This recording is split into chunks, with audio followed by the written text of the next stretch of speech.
बेटे की हार को पिता बर्दाश्त नहीं कर सके तो रो पड़े। उनकी इस पीड़ा पर सभी सन्न रह गए।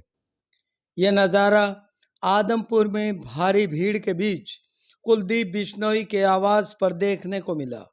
अपने बेटे भव्य बिश्नोई की हार पर लोगों से सवाल पूछते पूछते कुलदीप बिश्नोई के अल्फाज भरे हुए हलक में अटक गए। माइक किसी को थमाकर भावुक कुलदीप बिश्नोई रो पड़े। बेटे भव्य ने पिता की पीठ पर हाथ रखते हुए हिम्मत बंधाई। साल 1967 से भजनलाल की जीत से शुरू हुई राजनीति में अब तक इस परिवार में कोई चुनाव नहीं हारा। चाहे भजनलाल परिवार का कोई भी सदस्य हो, चुनाव में उतरा, विजयी हुआ। पहली बार मिली हार पर एक हाथ में माइक और दूसरे हाथ से आंसू पोंछते कुलदीप बिश्नोई वहां मौजूद सैकड़ों लोगों से बस एक ही सवाल पूछ रहे थे कि आखिर कौन सी कमी रह गई जो हरा दिया।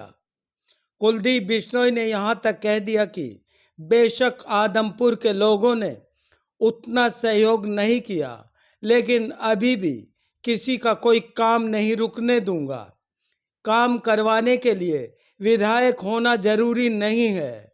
आदमपुर हलके के विकास के लिए कभी पीछे नहीं हटूंगा।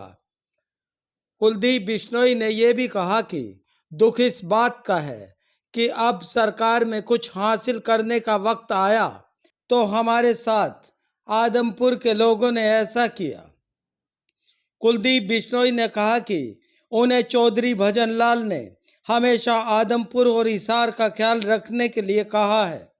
हमेशा याद रखूंगा, लेकिन जिस जगह गांव होते हुए सीवरेज लाइन तक बिछवा दी, रेलवे फाटक बंद नहीं होने दिया, मंडी में पानी भरने की परेशानी दूर की और नगर पालिका बनने से रोकने की मुश्किल मांग पूरी करवाई, इसके बाद भव्य को हराना समझ से परे है।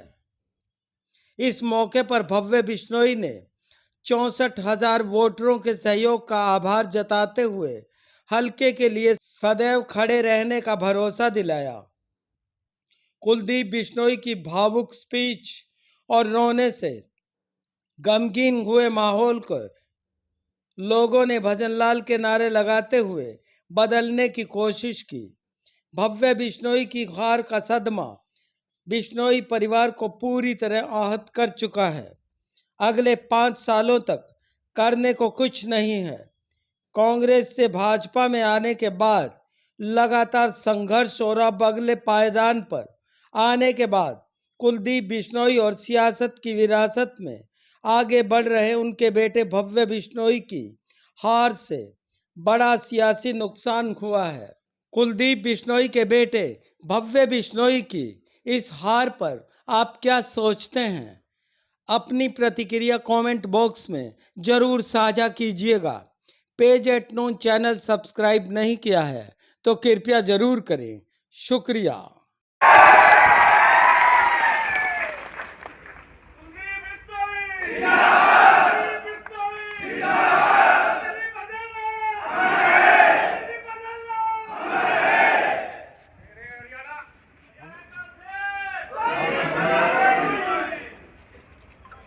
सभी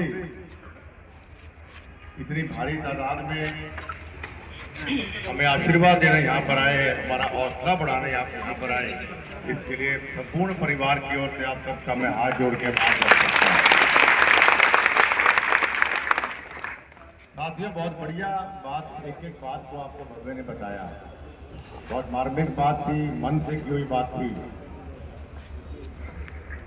मैं चुनाव का आंकड़ा सोच देख रहा था कि भाई हमें चूक कहां पर हुई। और मेरी अभी तक 37 साल राजनीति मुझे हो गए और 37 साल के इतिहास में एक के गांव को मैं समझता हूँ चौधरी भजनलाल जी के बाद अगर आदमपुर हल्के के गांव को, गलियों को, लोगों को समझता है तो मैं समझता हूँ आप जानते हैं। तो एनालाइज नहीं कर पा रहा हूँ अभी तक कि चूक कहां पर हुई हमारे साथ,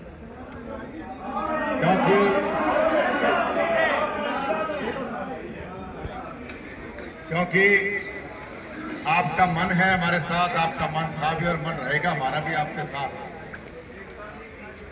क्योंकि लगभग 2.25 साल पहले आपने भव्य को आशीर्वाद दिया यहाँ से, और 2.25 साल में मतलब ईमानदारी से पढ़ा लिखा नौजवान जितने काम कर सकता है उससे बेहतर काम भव्य ने आपने किए।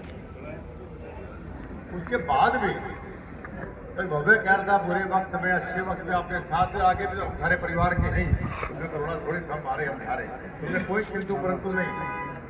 लेकिन चूक का हुई कि बुरे वक्त में साथ हो तो सब वक्त अच्छा आ रहा था हमारा, इस वक्त तो और साथ होना चाहिए था। क्योंकि ये जब ये मंडी में खड़े मिसाल के तौर पर, अब मंडी के अंदर भी इतने काम करे भव्य, मतलब मैं समझता हूँ कोई इक्का दुक्का छोड़े काम हो जाए। हमको लोगों ने कहा नगर पालिका टूटनी चाहिए, इम्पॉसिबल काम था, कोई भव्य ने कहा कि लिया।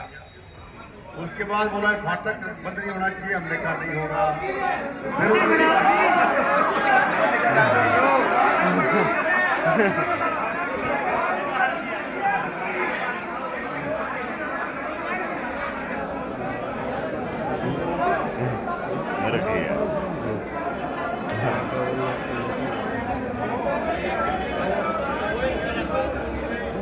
कहा गया कि नगर पालिका के बाद कहा गया कि भाई फाटक बंद होना चाहिए, भव्य ने वो नहीं होने दिया।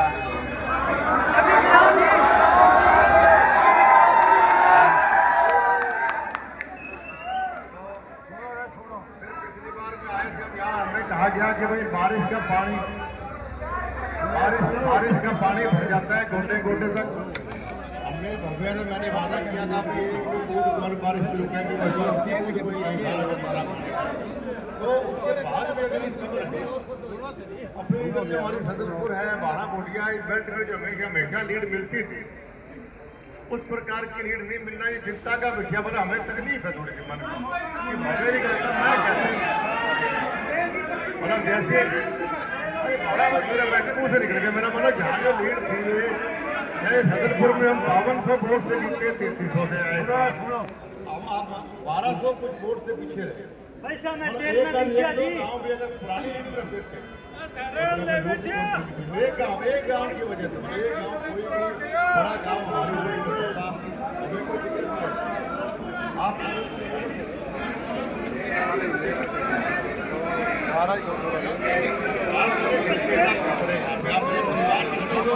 मैं कोई भाषण नहीं दे रहा, मैं दिल की बात कर रहा हूँ। मैं इतना कसम खाया, आप लोगों को इतना समझाया मैंने कि मैं हरियाणा में 16 हल्कों में गया और बीजेपी की सरकार बन रही है। और आपको मेरी बात का भरोसा हमेशा सिर्फ लोगों को करना चाहिए कि कुलदीप भजनलाल परिवार यहाँ आके कभी झूठी बात नहीं करा करता। आज अगर भव्य यहाँ से विधायक बढ़ता तो सबसे पावरफुल मंत्री बनवा के मैं देता। मेरा क्यों कहाँ हुई है हमारी समझ से बात, हमें सबसे ज्यादा जरूरत थी काम कराने की, विकास कराने की, उस वक्त घर से हम आगे रहे। आप हमारा ब्याह में कोई आया या मकान कोई आया या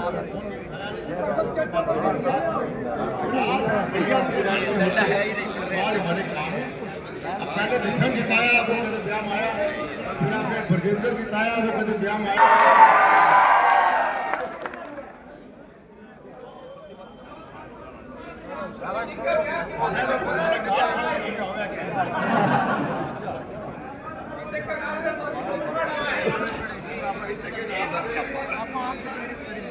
कहना चाहता हूँ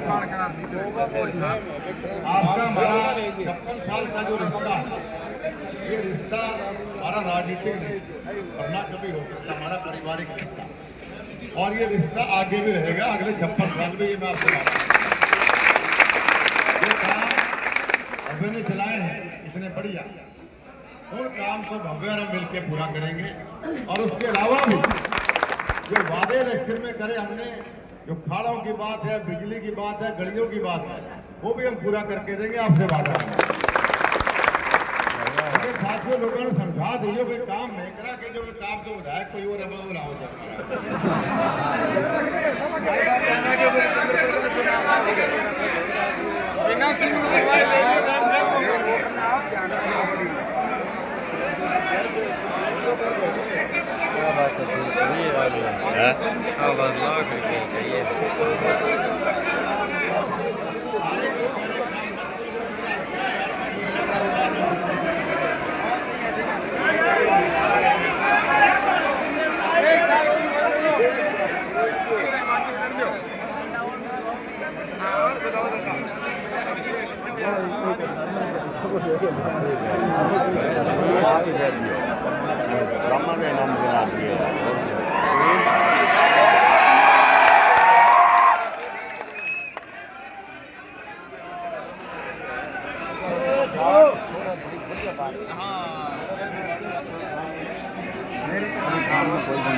भावनाओं की मैं कदर करता हूँ, लेकिन अब मेरा ये पिताजी का बनाया हुआ खून से सींचा हुआ रहता है, और काम नहीं करे तो पिताजी की आत्मा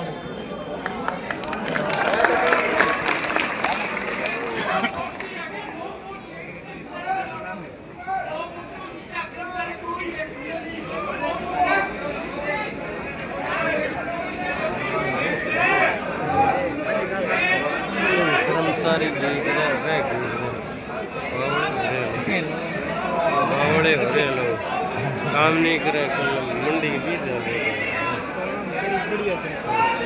काम बहुत बढ़िया करेंगे।